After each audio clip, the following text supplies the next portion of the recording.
Let the world hear his word. நீங்கள் என் வாக்கை உள்ளபடி கேட்டு என் உடன்படிக்கையை கைக்கொள்வீர்களானால் சகல ஜனங்களிலும் நீங்களே எனக்கு சொந்த சம்பத்தாயிருப்பீர்கள். பூமியெல்லாம் என்னுடையது என்று யாத்ராகமம் 19வது அதிகாரம் 5வது வசனத்தில் வாசிக்கிறோம். எனக்கு அன்பானவர்களே, இந்த நாள் தியானத்துக்கு உங்களை அன்போடு அழைக்கிறேன். நியூயார்க்கில் உள்ள நீண்ட தீவு எனப்பட்ட லாங் ஐலாண்டில் ஒரு மனிதன் இருந்தான்.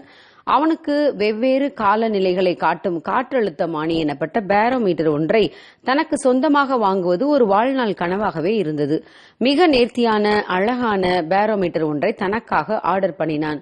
அந்த கருவி வீட்டிற்கு வந்ததும் மிகுந்த ஆர்வத்தோடு அந்த பார்சலை பிரித்து பார்த்தவனுக்கு ஏமாற்றமே மிஞ்சியது. ஏனெனில் அந்த பேரோமீட்டரில் இருந்த குறிமுள் ஸ்டக் ஆகி ஒரே இடத்தில் இருப்பதைப் போல இருந்தது. மேலும் அந்த குறிமுள் நின்றிருந்த இடம் ஸ்டாமி, அதாவது சூறாவளி புயல் என்று காட்டிக் கொண்டிருந்தது. சூறாவளிக்கான எந்த அறிகுறியும் இல்லாத காலகட்டத்தில் குறிமுள் சூறாவளி என காட்டிக்கொண்டு அதே இடத்தில் நிற்கிறதே என்று பேரோமீட்டரை கையில் எடுத்து பல தடவை மிக வேகமாக குலுக்கி பார்த்தான்.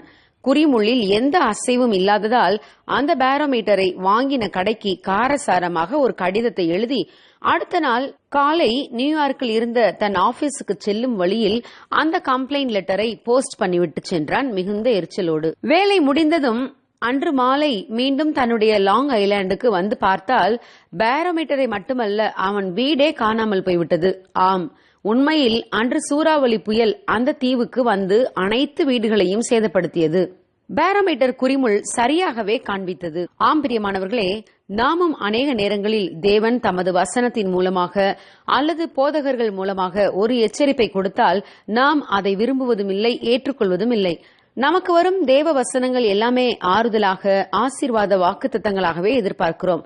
ஆகவே அதற்கு மாறாக எந்த வசனமாவது நமக்கு நேராக வந்தால் அல்லது எந்த ஊழியராவது அப்படிப்பட்ட தேவ வசனத்தை உணர்த்தி பேசினால் நமக்கு அது பிடிப்பதில்லை. ஆசீர்வாதமான வசனங்களையும் வாக்குத்தத்தங்களையும் மட்டும் கொடுக்கும் ஊழியரை தேடிச் செல்கிறோம். நாம் போகும் பாதை தவறு என்றோ வாழ்க்கை முறை தவறு என்றோ யாரும் எச்சரித்து விட்டால் அது நமக்கு விசனமாகி விடுகிறது. ஆனால் தேவனுடைய வாக்கை உள்ளபடி கேட்டு, அதாவது அந்த வாக்கு நமக்கு பிடித்தது பிடிக்காதது என்று பார்க்காமல் எச்சரிப்பை கவனித்து நடந்தால் நாம் தப்பித்துக் கொள்வோம். நாம் பிழைப்பது மட்டுமல்ல, தேவன் நம்மை பூமியில் உள்ள எல்லா ஜனங்களிலும் நம்மை சொந்த சம்பத்தாக ஏற்றுக்கொள்வார். பூமியெல்லாம் என்னுடையது என்று உரைக்கும் தேவன் சகலவித ஆசீர்வாதங்களினாலும் நம்மை பூர்ணமாக்குவார். ஆகவே தேவனுடைய வசனத்தை உள்ளபடி அப்படியே கேட்போம், அதற்கு கீழ்ப்படிவோம். தேவனுடைய ஆசீர்வாதங்களை சுதந்திரித்துக் கொள்வோம். God bless you. Have a blessed day.